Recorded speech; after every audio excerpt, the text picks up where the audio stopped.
Lendemain, chapitre 3. Lady Susan ne modifia pas sa manière d'être. Elle ignora les Linton, et sa petite famille, pour employer l'expression de Miss Pinsent, suivit son exemple. Mrs. Ainger elle-même convint que c'était obligatoire. Si Lady Susan devait aux autres de ne pas adresser la parole aux Linton, les autres devaient à Lady Susan de la soutenir. On trouva généralement commode, à l'hôtel Bellosguardo, d'adopter ce raisonnement. Quel que fût l'effet de cette action combinée sur les Linton, ce ne fut pas du moins de les chasser. Mr. Grossart, après quelques jours d'incertitude, eut la joie de les voir s'installer dans son appartement de gala avec tout un appareil de palmiers et de coussins qui annonçait un long séjour. Et ils continuèrent à faire une satisfaisante consommation de champagne. Mrs. Linton promenait ses toilettes de doucet à travers le jardin avec le même air de défi, tandis que son mari, fumant d'innombrables cigarettes, se traînait d'un air abattu dans son sillage. Mais ni l'un ni l'autre, après leur première rencontre avec Lady Susan, n'avaient tenté aucunement de faire des connaissances. Ils ignoraient simplement ceux qui les ignoraient.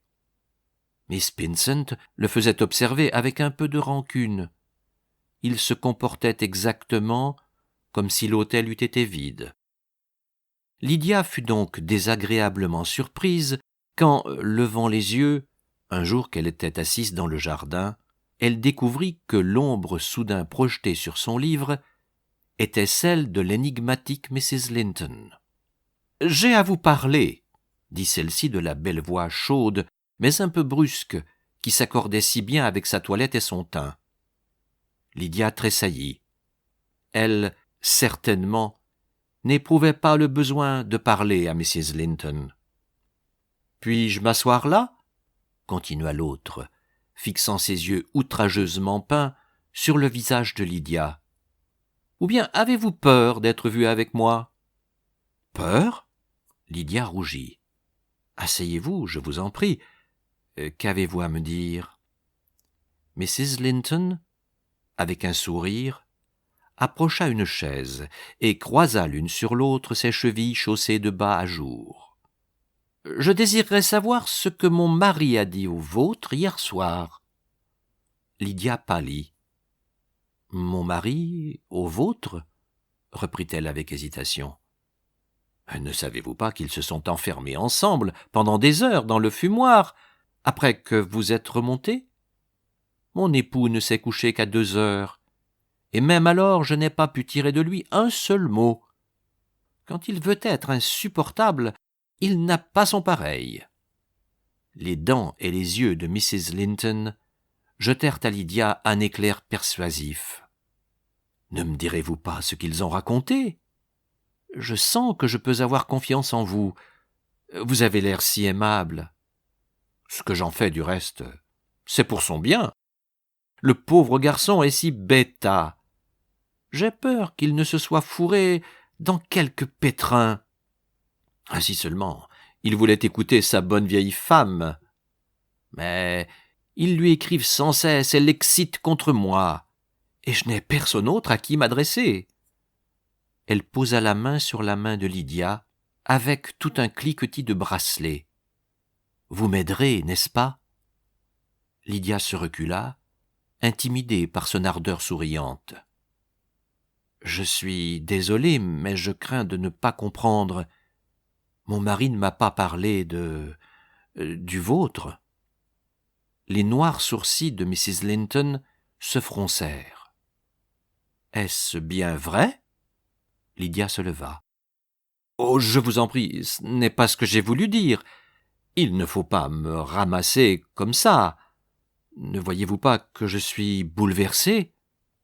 Lydia s'aperçut qu'en effet, au-dessous de ses yeux radoucis, sa jolie bouche tremblait. « Je n'ai plus ma tête », gémit la belle créature en s'écroulant sur son siège. « Je suis désolé, » répéta Lydia, s'efforçant de prendre un ton aimable. « Mais comment puis-je vous aider ?» Mrs. Linton releva le front vivement. « En découvrant... Allons, soyez bonne. »« En découvrant quoi ?»« Ce que Trevna lui a dit. »« Trevna ?» répéta Lydia effarée. Mrs. Linton mit sa main sur sa bouche. « Oh, Seigneur, voilà que j'ai lâché ça. Que je suis bête. Mais je croyais que vous saviez. Je croyais que tout le monde savait. » Elle essuya ses yeux et se redressa. « Ne saviez-vous pas que c'est Lord Trevna ? Moi, je suis Mrs. Cope. » Lydia reconnut les noms. Ils avaient figuré dans un enlèvement sensationnel qui avait ému le tout Londres élégant 6 mois auparavant.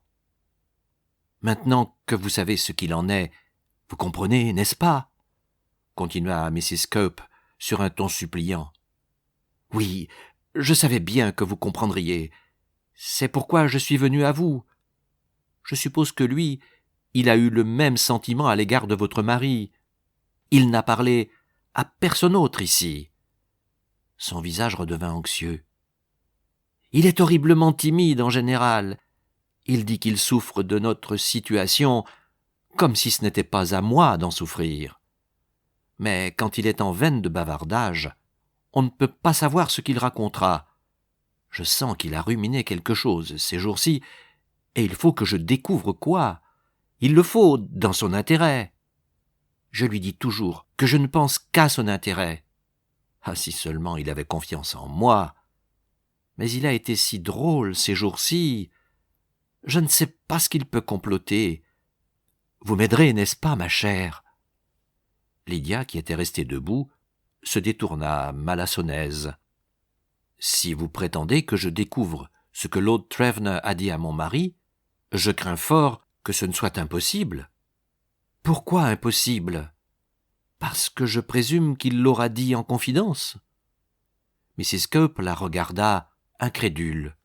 « Eh bien, qu'est-ce que cela fait ? Votre mari a l'air si gentil. Il est clair pour tout le monde qu'il est très épris de vous. Qu'est-ce qui vous empêche de lui tirer les vers du nez ?» Lydia rougit jusqu'aux oreilles. « Je ne suis pas une espionne !» s'écria-t-elle. Mrs. Cope sursauta. « Une espionne ! Une espionne ! Pouvez-vous employer un mot pareil ? Mais non, ce n'est pas ce que je voulais dire. Ne vous fâchez pas. Oh, je suis si malheureuse. » Elle essaya d'inflexion plus douce. « Appelez-vous une espionne la femme qui en aide une autre ? J'ai tant besoin d'aide. Je suis au bout de mon rouleau avec Trevna. C'est un tel enfant, un bébé, vous savez.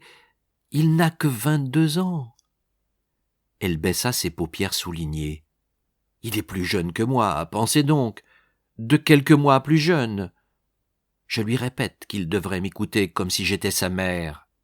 Est-ce que ce n'est pas vrai ? Mais il ne veut pas, il ne veut pas. Il a toute sa famille sur le dos, voyez-vous. Oh, je vois bien leur jeu. Ils tâchent de nous séparer avant que j'aie obtenu mon divorce. Voilà où ils veulent en venir. Au début, ils ne voulaient pas les écouter. Ils me jetaient leurs lettres pour que je les lise.